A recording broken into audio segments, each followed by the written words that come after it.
Good morning, সবাই কেমন আছো? এখন হয়তো 10টা 11 বাজে। এখন ছেলের জন্য ব্রেকফাস্ট রান্না হচ্ছে। তেমন কিছু খাবার রান্না, শুধু বাসনটাই মাজা হয়ে, দেখো বাসন মাজা হয়ে গেছে।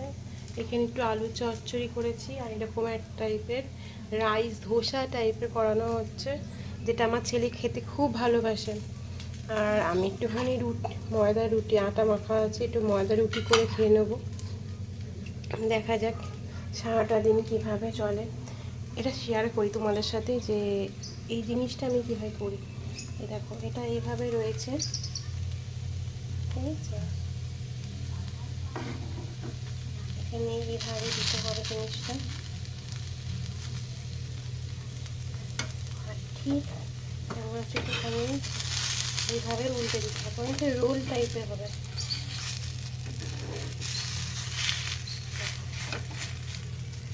অনেকটা অনেকটা রোলের মতো হবে, বাচ্চারা খেতে ভালোবাসবে।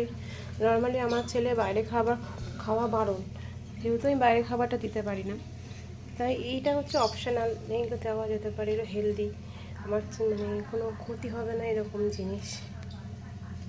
তো আবার পরে দেখা হচ্ছে।